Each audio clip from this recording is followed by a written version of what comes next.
میرا جینا میرا مرنا الہی تیری خاطر ہو. بسم اللہ الرحمن الرحیم والصلاة والسلام على سید الانبیاء خاتم الانبیاء والمرسلین وعلى آلہ واصحابہ وازواجہ وذریاتہ واہل بیتہ اجمعین، اما بعد. وعن ابی سعید سعد بن مالک بن سنان الخدری رضی اللہ عنہما ان نبی اللہ صلی اللہ علیہ وسلم قال كان في من كان قبلكم رجل قتل 99 نفسا الى آخر الحدیث. حضرت ابو سعید خدری رضی اللہ تعالیٰ عنہ سے روایت ہے. حضرت ابو سعید خدری رضی اللہ تعالیٰ عنہ کے والدین نبی اکرم صلی اللہ علیہ وسلم کی ہجرت سے پہلے ہی مسلمان ہو چکے تھے، جس کی وجہ سے حضرت ابو سعید خدری رضی اللہ تعالیٰ عنہ کی تربیت اسلامی ماحول میں ہوئی. ان سے 1170 روایتیں منقول ہیں. آپ صلی اللہ علیہ وسلم سے 1170 احادیث بیان فرماتے ہیں، اور 74 سال کی عمر میں سن 70 ہجری میں مدینہ منورہ میں ان کا انتقال ہوا. اور مدینے میں یہ فقہائے صحابہ سمجھے جاتے تھے، یعنی وہ صحابہ اکرام جو مسئلے بتاتے تھے، فتویٰ دیتے تھے، ان صحابہ اکرام میں ان کا شمار ہوتا تھا.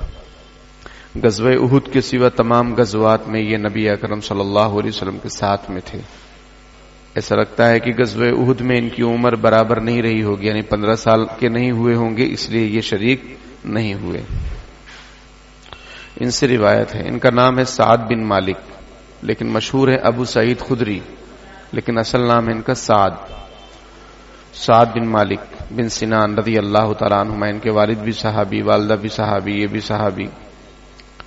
ان سے روایت ہے کہ نبی اکرم صلی اللہ علیہ وسلم نے ارشاد فرمایا کہ تم سے پہلے لوگوں میں ایک آدمی تھا، اس نے 99 لوگوں کو قتل کیا تھا. 99 لوگوں کو اس نے قتل کیا تھا. اس نے پوچھا لوگوں سے کہ زمین میں زیادہ جانکار آدمی کون ہے؟ اس کو فکر ہوئی کہ میں نے اتنا قتل کر دیا ہے، اب چلو توبہ کر لیتے ہیں. تو اس نے معلوم کیا کہ زمین میں سب سے زیادہ جانکار آدمی کون ہے. تو لوگوں نے بتایا کہ ایک عبادت گزار، بہت عبادت کرتا ہے، ہر وقت تہجد میں، روزانہ تہجد، ہر وقت جو ہے ذکر فکر میں، تسبیح میں لگا رہتا ہے، نفل نماز میں. فاتحہ، یہ آدمی ماسٹر بلاسٹر اس کے پاس آیا. فقال، اس نے سوال کیا. سوال کا انداز دیکھیے، یہ ادب ہے، سوال پوچھنے کا یہ ادب ہے. سوال کیا کیا اس نے؟ انہو قتل 99 نفسا فہل لہ من توبہ. ایک آدمی نے 99 لوگوں کا قتل کر دیا ہے، کیا اس کے لیے توبہ کی گنجائش ہے؟ کیا وہ توبہ کرے تو قبول ہو جائے گی؟ دیکھو، اس نے اپنے بارے میں نہیں کہا کہ میں نے قتل کیا ہے، ایک آدمی نے ایسا کیا ہے، اس کا کیا حکم ہے. یہ سوال کا ادب ہے کہ آدمی کوئی مسئلہ پوچھنے جائے، اگر ذاتی پرسنل ہو کوئی جس میں نام بتانا ضروری ہو تو بتانا چاہیے، اور اگر نہیں تو، اور یا کسی کے بارے میں ہو تو ایسے ہی جرنلی سوال کہ کوئی اگر ایسا کرے تو اس کا کیا حکم ہے. یہ نہیں کہ میرے ابا ایسا کرتے ہیں، میرا بھائی ایسا کرتا ہے، اور وہ میرا رشتہ دار ہے نا، وہ مفتی صاحب آپ کے پاس بہت آتا ہے، وہ ایسا کرتا ہے. ایسا نہیں. کوئی اگر ایسا کرے تو اس کا کیا حکم ہے، بس. فہل لہ من توبہ، کیا اس کی توبہ کی گنجائش ہے؟ فقال اللہ، وہ جو عابد تھا، عبادت گزار، اس نے بولا نہیں، توبہ کی گنجائش نہیں ہے. اتنا بڑا پاپی یہ کہاں جنت میں جائے گا؟ سمجھ میں آئی بات. فقتلہ فکمل بہ 100، اس نے اس کو بھی قتل کر دیا اور سینچری پوری کر لی، 100 ہو گئے پورے. اس کو غصہ آیا اور اس نے اس کو قتل کر دیا. یہاں سے ایک مسئلہ اور معلوم ہوتا ہے، وہ یہ کہ جس مسئلے کے بارے میں معلوم نہ ہو اس کے بارے میں زبان نہیں کھولنا چاہیے، اپنی طرف سے مسئلہ نہیں بیان کرنا چاہیے. ورنہ ہوتا کیا ہے گمراہی. اب اگر وہ کہہ دیتا بھائی مجھے معلوم نہیں تو اس کو قتل کرتا وہ. اس نے کہا نہیں توبہ وبہ قبول نہیں ہوگی. اس کو غصہ ہے, اس نے اس کو بھی قتل کر دیا, 100 پورے ہو گئے. ثم سأل عن اعلم اہل الارض, پھر اس نے پوچھا کہ زمین میں بھائی روئے زمین پر عالم آدمی کہاں ملے گا, عالم جانکار آدمی کہاں ملے گا. فدل علی رجل عالم, اسے بتلایا گیا کہ فلاں جگہ ایک عالم صاحب ہیں, جاؤ ان کے پاس, مولانا صاحب ہیں. فقال, پھر وہ اس کے پاس گیا, عالم کے پاس گیا وہ, اور پھر اس نے وہی سوال کیا کہ کوئی اگر ایسا کرے 99, اب تو کہہ رہا ہے 100, اب پوچھ رہا ہے کہ کوئی 100 قتل کرے, ابھی تک 99 تھا اب 100 ہو گیا. انہ قتل 100 نفس فہل لہ من توبہ, کہ کوئی اگر 100 آدمی قتل کر دے, مرڈر کر دے 100 لوگوں کا, تو کیا اس کی توبہ قبول ہے؟ فقال نعم, عالم صاحب نے کہا بالکل. الاسلام یہدم ما کان قبلہ, اسلام تو ایک ایسی چیز ہے کہ پچھلے سارے گناہوں کو معاف فرما دیتا ہے, سب ختم کر دیتا ہے. التائب من الذنب کمن لا ذنب لہ, توبہ کرنے والا ایسا ہے کہ اس نے گویا کہ گناہ ہی نہیں کیا, اس نے توبہ کر لی تو اب اس کا سب ڈیلیٹ, گویا اس نے کوئی خطا ہی نہیں کی. عالم صاحب نے کہا ومن یحول بینہ وبین التوبہ, کون ہے جو اس آدمی اور توبہ کے درمیان حائل ہو جائے, بالکل توبہ قبول ہوگی, وہ توبہ تو کرے. انطلق الی ارض کذا وکذا, اب اس نے پوچھا کہ بھائی میں کیا کروں, پھر کیسے توبہ کروں؟ تو اس عالم صاحب نے کہا کہ دیکھو بھائی فلاں فلاں جگہ چلے جاؤ, وہاں بزرگان دین رہتے ہیں, اللہ کی عبادت کرتے ہیں. یہ دیکھو ابھی ترجمہ کر رہا ہوں میں, یہ تو ترجمہ ہے, عربی پڑھتا ہوں ابھی. انطلق الی ارض کذا وکذا, فلاں فلاں جگہ چلے جاؤ, سمجھ میں آئی بات. نرمل چلے جاؤ, بھینسا چلے جاؤ, ترکیسر چلے جاؤ, سمجھ میں آئی بات. بمبئی چلے جاؤ, وہاں سجاد نعمانی ہیں دامت برکاتہم, یعنی بزرگان دین. خانقاہ چلے جاؤ. انطلق الی ارض کذا وکذا, فلاں جگہ چلے جاؤ. فإن بها اناسا يعبدون اللہ تعالی فاعبد اللہ معهم, وہاں کچھ لوگ ہیں جو اللہ کی عبادت میں لگے رہتے ہیں, ہر وقت اللہ اللہ کرتے رہتے ہیں, تم بھی ان کے ساتھ عبادت کرو.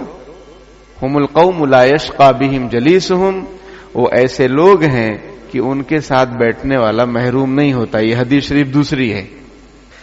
اور اسی کو کسی شاعر نے کہا کہ میں خانے کا محروم بھی محروم نہیں ہے, جائے گا کچھ نہ کچھ اثر تو آئے گا ہی. سمجھ میں آئی بات. میں خانے کا محروم بھی محروم نہیں ہے.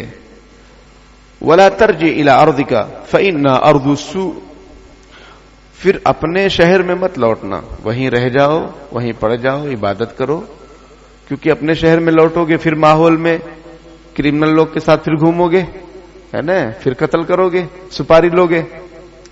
اس لیے اپنے شہر میں مت لوٹنا, اس لیے کہ وہ بری جگہ ہے, وہیں رہ جانا. اب یہ آدمی سوچا بہت اچھی بات ہے, میری توبہ تو ہو جائے گی. فانطلقا, اس نے چلنا شروع کیا. حتی اذا نصف الطریق اتاہ الموت, یہاں تک کہ بھی آدھے رستے میں تھا کہ انتقال ہو گیا, موت آ گئی. فاختصمت فیہ ملائکۃ الرحمت و ملائکۃ العذاب, رحمت کے فرشتے اور عذاب کے فرشتوں میں بحث ہونے لگی. رحمت کے فرشتے کہتے ہیں ہم لے جائیں گے اس کو, یہ توبہ کے لیے نکل چکا تھا. عذاب کے فرشتے کہتے نہیں ہم لے جائیں گے, ابھی اس نے توبہ کہاں کی, 100 لوگوں کو قتل کیا, اس نے معمولی آدمی ہے یہ, اس کو ہم لے جائیں گے. فقالت ملائکۃ الرحمہ, رحمت کے فرشتوں نے کہا جاء تائبا مقبلا بقلبہ الی اللہ تعالی, بھائی یہ توبہ کرنے کے لیے نکل چکا تھا اپنے دل سے, اس کے دل میں شرمندگی تھی اور یہ توبہ کے لیے نکل چکا تھا. بات ختم ہے. الندم توبۃ, یہ دوسری حدیث ہے. جیسے قرآن کی ایک آیت دوسری آیت کی تفسیر کرتی ہے. صراط الذین انعمت علیہم, ان لوگوں کے راستے پر جن پر آپ نے انعام فرمایا, اس کا ذکر 5ویں پارے میں. کون لوگ ہیں جن پر انعام ہوا ہے؟ وَمَن يُطِعِ اللَّهَ وَالرَّسُولَ فَأُولَٰئِكَ مَعَ الَّذِينَ أَنْعَمَ اللَّهُ عَلَيْهِم مِّنَ النَّبِيِّينَ وَالصِّدِّيقِينَ وَالشُّهَدَاءِ وَالصَّالِحِينَ. اس طرح حدیثیں جو آپ صلی اللہ علیہ وسلم کی ہیں, وہ بھی ایک حدیث دوسری حدیث کی تفسیر کرتی ہے, تشریح کرتی. تو حدیث شریف میں الندم توبۃ, شرمندگی ہی توبہ ہے. کوئی شرمندہ ہو جائے دل سے تو اللہ تعالیٰ معاف فرما دیتے ہیں, کیونکہ توبہ کا مقصد یہ ہے کہ اپنے آپ کو گنہگار تو سمجھے آدمی. وقارت ملائکۃ العذاب، عذاب کے فرشتوں نے کہا جو اس کو لینے آئے تھے، انہ لم یعمل خیرا قط، اس نے کبھی کوئی اچھا کام کیا ہے بھائی؟ اس نے کوئی اچھا ہی کام نہیں کیا، ابھی تو جا رہا ہے، کیا تھوڑی، پہنچا تھوڑی ابھی اس بستی میں. اس سے یہ پتہ چلتا ہے کہ آدمی اگر اپنے آپ کو سنوارنا چاہتا ہے تو برے ماحول کو چھوڑنا پڑے گا، برے دوستوں کو چھوڑنا پڑے گا. اور دعائے قنوت میں کہتے ہیں وَنَخْلَوْ وَنَتْرُكُ مَن يَفْجُرُكَ، ہم ان لوگوں کو چھوڑتے ہیں، ان سے علیحدہ ہوتے ہیں جو آپ کی نافرمانی کرتے ہیں. اے اللہ تعالی، جو آپ کی نافرمانی کرتے ہیں ہم ان کو چھوڑتے ہیں، لیکن ساتھ میں انہی کے رہتے ہیں. تو نافرمانی کرنے والوں کے ساتھ رہیں گے تو عادت تو آئے گی، جیسی سنگت ویسی رنگت. تو یہاں پر اس بزرگ اور عالم نے کہا کہ بھائی اپنی بستی چھوڑو، دوسری جگہ جاؤ، وہاں وہ اللہ والے ہیں، وہاں رہو. کیونکہ 5 کا سکہ نالی میں گر گیا، اس کو پاک کرنے کا طریقہ ہے کہ پہلے اس کو نالی سے باہر نکالو، 1 گلاس پانی ڈالو، صاف ہو جائے گا، چمکدار. سمجھ میں آئی بات؟ اور اسی نالی میں ہے اور 1 بلٹی پانی بہا دیے، پوری دنیا کا پانی ڈال دیں گے اس میں تو بھی وہ صاف ہونے والا نہیں، کیونکہ ابھی صاف ہوگا پھر کچرا آئے گا، پھر گندا ہو جائے گا. اس کو باہر نکالو پھر صاف ہو جائے گا. فَأَتَاهُمْ مَلَكٌ فِي صُورَةٍ آدَمِيٍّ فِي صُورَةِ آدَمِيٍّ، ایک فرشتہ آدمی کی شکل میں ان 2 گروپ کے پاس آیا. فَجَعَلُوهُ بَيْنَهُمْ أَيْ حَكَمًا، تو یہ دونوں گروپ نے، رحمت کے فرشتے، عذاب کے فرشتے، اس کو اپنا حکم اور فیصل بنا لیے کہ بھائی ہمارے درمیان فیصلہ کرو. اس نے پوچھا کیا بات ہے آپ لوگ اتنا حجت کر رہے ہیں؟ تو ان 2 گروپوں نے کہا بھائی اب فیصلہ کریں آپ. فقال قیسوا ما بین الارضین فإلی ایتہما کان ادنی فہو لہ. اس نے فیصلہ سنایا کہ آپ ایک کام کرو، دونوں زمینوں کو ناپو، اچھی بستی والی طرف جو زمین ہے اس کو بھی ناپو، اور اس کی بستی کرمنل ڈپارٹمنٹ والی جو بستی ہے، سمجھ میں آئی بات، اس کو بھی یہاں سے ناپو. کون سی زمین قریب ہے؟ جو ان سی زمین قریب ہوگی اس کو اسی میں شمار کر لو. اگر نیک لوگوں کی بستی کے قریب ہے تو اس کو نیک گھوشت کر دو، اور اگر یہ اپنی بستی وانٹڈ والی بستی کے قریب ہے یہ، تو اس کو پھر کرمنل اور گنہگار گھوشت کر دو. فقاسو، ان لوگوں نے ناپنا شروع کیا. فوجدوہ ادنی الی الارض التی ارادا، تو ان لوگوں نے دیکھا کہ نیک لوگوں کی بستی کے قریب ہے، لیکن ایسے نہیں، اس کے پیچھے دیکھیے اور بھی پس منظر ہے. فقبضتہ ملائکۃ الرحمہ، رحمت کے فرشتوں نے اس کو لے لیا اور لے کر اللہ کے دربار میں پہنچ گئے. متفق علیہ، بخاری مسلم میں روایت موجود ہے. وفی روایت فی الصحیح، اور ایک روایت ہے فکان الی القریۃ الصالحۃ اقرب بشبر فجعل من اہلها، نیک لوگوں کی بستی سے بس 1 بالشت یہ قریب تھا، یعنی 1 بالشت کا فرق آیا، 1 ووٹ کے فرق سے فلاں صاحب جیت گئے، 1 ووٹ بس. تو 1 بالشت کا فرق نیک لوگوں کی بستی سے اور یہ اپنی بستی برائی والی بستی سے 1 بالش سے زیادہ ہوا بس. فجعل من اہلها، اللہ تو اس کو نیک لوگوں میں شمار کر لیا گیا. اب دوسری روایت میں اور موجود ہے فأوحى الله تعالی الى هذه ان تباعدی والى هذه ان تقربی، اللہ پاک نے وحی نازل فرمائی نیک بستی کی زمین کی طرف کہ تو قریب ہو جا، اور وہ جو برائی والی بستی سے اس سے فرمایا کہ تو دور ہو جا. اللہ نے وحی نازل فرمائی، اللہ کے قبضے قدرت میں سب ہے. اذا زلزلت الارض زلزالها، سب ہوگا، زلزلہ آئے گا. لوگ سوچیں گے کیا ہو گیا زمین کو؟ یومئذ تحدث اخبارها بان ربک وحالا، اس لیے کہ اللہ کا حکم ہوگا زمین کو، اس لیے وہ سب خبریں بھی بیان کرے گی اور زلزلے بھی قائم ہوں گے.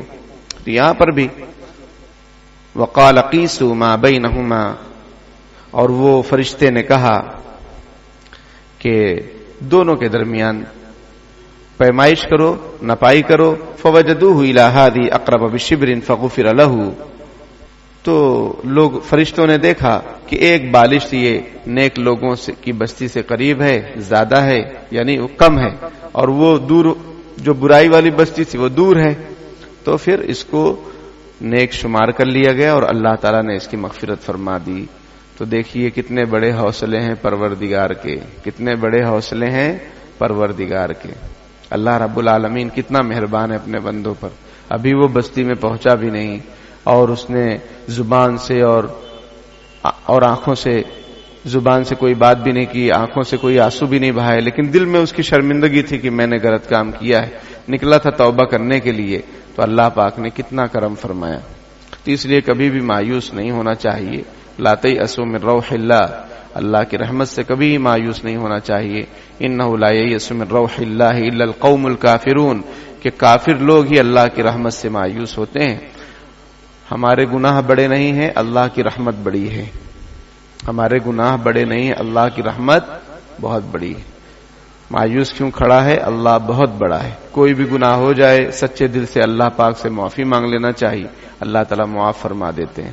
اور بندوں کے شان میں کوئی گستاخی ہو جائے، کوئی کمی کوتاہی ہو جائے، بندوں سے معافی تلافی کر لینا چاہیے، بندے بھی معاف کر دیتے ہیں، اور نہ معاف کریں تو وہ جانے، پھر آپ نے اپنا فریضہ ادا کر لیا کہ شریعت میں یہی حکم ہے کہ اگر غلطی ہو تو معافی مانگ لو، اور جو معاف کرے گا تو ٹھیک ہے، نہیں معاف کرے گا تو اللہ تعالیٰ بھی تو ہیں اوپر۔ تو اس لیے حوصلہ رکھنا چاہیے، اور کبھی کوئی کوتاہی ہو جائے تو فوراً اللہ پاک سے رجوع کرنا چاہیے۔ اللہ تعالیٰ ہر قسم کے گناہوں سے ہماری آپ کی حفاظت فرمائے، اور اگر کچھ ہو جائے کبھی کمی کوتاہی تو فوراً اللہ پاک توبہ کرنے کی توفیق عطا فرمائے۔ آمین۔ مجھے ایک سفر پر جانا ہے، اس لیے بس اتنا ہی، نیک لوگوں کی بستی کی طرف جانا ہے۔ سمجھ میں آئی بات؟ اللہ تعالیٰ عمل کی توفیق عطا فرمائے، آمین۔ کسی کو کوئی سوال پوچھ سکتے ہیں؟ جب تجہیز و تکفین کا انتظام ہو جائے تو پھر غسل دینا چاہیے، قبر تیار ہو جائے اور کفن وغیرہ آ جائے۔ شریعت تو یہ کہتی ہے جلدی جو ہے دفن کرو، شریعت کا قانون تو یہ ہے کہ بھائی جلدی دفن کرو، تاخیر مت کرو مردے کے اس میں معاملے میں۔ اب تاخیر کر رہے ہیں تو قصوروار ہم ہیں، اب اس کا انتظام ہم کریں۔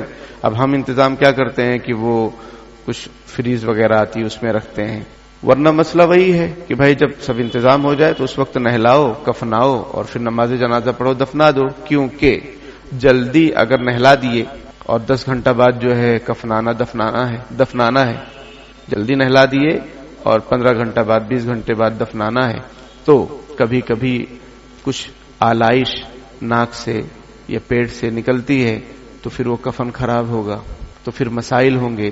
اس لیے شریعت یہ کہتی ہے کہ جب انتظام ہو جائے تجہیز و تکفین کا، دفن کا، تدفین کا انتظام ہو جائے، نماز کا وقت ہو جائے تو پھر اس وقت نہلانا چاہیے۔ یہ شریعت کا قانون ہے، اور جلدی جو ہے کرنا چاہیے کفن دفن میں، تاخیر نہیں کرنا چاہیے، یہ بھی شریعت کا قانون ہے۔ لیکن کبھی کیا ہوتا ہے کہ بہت قریبی عزیز کوئی آنے والا ہوتا ہے تو اس کی وجہ سے روک دیا جاتا ہے، یا کبھی حالات موسم بارش، یا کبھی کورونا، کبھی قبر ہی نہیں مل رہی وغیرہ وغیرہ، ایسے حالات بھی آئے ہیں، تو اس میں ذرا تاخیر ہو رہی ہے تو اس کو رکھ دیں، اور پھر جیسے ہی سب سسٹم بن جائے فوراً پھر نہلا کے پھر کفنا دینا چاہیے۔ اور کبھی کچھ نکل جائے، مان لو کفنانے کے بعد کوئی آلائش، کوئی گندگی اگر نظر آ گئی تو اس کو پھر صاف کر دینا چاہیے، جہاں لگی ہو اس کو دھو دینا چاہیے۔ پھر پورا کفن چینج کرنے کی ضرورت نہیں، جہاں کچھ لگا ہو اس کو صاف کر دینا چاہیے، اور زیادہ لگ جائے تو پھر کفن بھی چینج کر سکتے ہیں۔ لیکن وہ سب وہی مسئلہ، وہ پرابلم کیوں ہو رہی ہے کہ ہم نے جلدی سے ان کو نہلا کے رکھ دیا۔ تو یہ شریعت کا قانون ہے، کتابوں میں اسی طریقے سے لکھا ہوا ہے۔ ایک اور بہت اپنے یہاں مسئلہ لوگوں میں ٹینشن کا سبب بنتا ہے کہ مرحوم کو اب لٹائیں تو کیسے لٹائیں انتقال کے بعد، اس میں بھی بہت جو ہے ٹینشن بازی چلتی ہے۔ تو اس کا جواب یہ ہے کہ جیسے آسان ہو ویسا لٹاؤ، زیادہ ٹینشن مت لو، ٹھیک ہے؟ جیسے آسان ہو ویسا لٹا دو، بس یہ یاد رکھو کہ چہرہ قبلے کی طرف کر دیا کرو انتقال کے بعد۔ وہ کبھی ادھر کوئی چہرہ رہ جاتا ہے، کبھی سیدھا رہ جاتا، نہیں، چہرہ قبلے کی طرف کر دو تاکہ وہ قبلے کی طرف ہی رہے۔ بہتر یہ بھی لکھا ہے کتابوں میں کہ جیسے قبر میں آپ رکھنے والے ہو ویسا لٹاؤ، جیسے پشچم ادھر ہے، قبلہ ادھر ہے، یہ سر یہ پیر، قبر میں بھی ایسے ہی رکھتے ہیں، یہ سر یہ پیر، اور پھر پورا سینہ اور چہرہ قبلے کی طرف کر دیتے ہیں۔ تو جیسے قبر میں رکھتے ہیں ویسا رکھو ان کو، اتر دکھن، تو نئی بات۔ اگر رکھ سکتے ہو تو، نہیں رکھ سکتے کمرہ چھوٹا ہے جیسا بھی رکھ دو. ہاں انتقال سے پہلے، روح نکلنے سے پہلے یہ طریقہ بھی کتاب میں لکھا ہوا ہے کہ میت کو قبلے کی طرف لٹانا چاہیے. مطلب یہ کہ اس کا پیر قبلے کی طرف ہو اور پیچھے اونچا سا تکیہ رکھ دو تاکہ سینہ جو ہے اس کا چہرہ قبلے کی طرف ہو جائے اور وہ کلمہ وغیرہ پڑھے. پیر رہنے دو، بے ادبی نہیں ہے. یہ تو مسئلہ ادھر نماز میں بھی ہے. وہ چچا دکھ نہیں رہے ہیں، وہ بیٹھ کے نماز جو پڑھ رہے ہیں آج کل. ابھی تک وہ کرسی پہ بیٹھ رہے تھے، میں نے ان کو کہا بھائی اگر آپ زمین پر بیٹھ سکتے تو کرسی پر جائز نہیں ہے. تو بےچارے وہ نیچے بیٹھنے لگے. تو بولے پیر پھیلانا، پھیلاؤ، یہی طریقہ ہے کہ پھیلا لو، کوئی گناہ نہیں. وہ تو زبردستی جو ہے پیر کرتے ہیں تو بلا عذر، وہ ادب کے خلاف ہے قبلے کی طرف. تو انتقال سے پہلے، روح نکلنے سے پہلے کس طرح لٹانا چاہیے؟ اس طرح لٹانا چاہیے کہ پیر قبلے کی طرف ہو. پیر مقصد نہیں ہے قبلے کی طرف، چہرہ اور سینہ یہ قبلے کی طرف ہو جائے اور پیچھے اونچا تکیہ لگا دو تاکہ قبلہ سامنے رہے. اور یہ بھی بہتر طریقہ ہے، مسنون طریقہ. اگر ایسا ہو سکے تو، نہیں ہو سک رہا ہے کوئی بات نہیں، ٹینشن نہ پیدا کرو نہ لو. کہہ رہے کیسے ہوگا، پلنگ ادھر گھماؤ. وہ کہہ رہے ہیں بھائی دوا لگ رہی ادھر ادھر رہنے دو. وہ کہہ رہے ہیں نہیں ادھر قبلہ ہے. تو آپس میں حجت بازی نہیں ہونا چاہیے. آسانی سے ہو سکے تو ٹھیک ہے. اللہ پاک عمل کی توفیق عطا فرمائے. وآخر دعوانا الحمدللہ رب العالمین.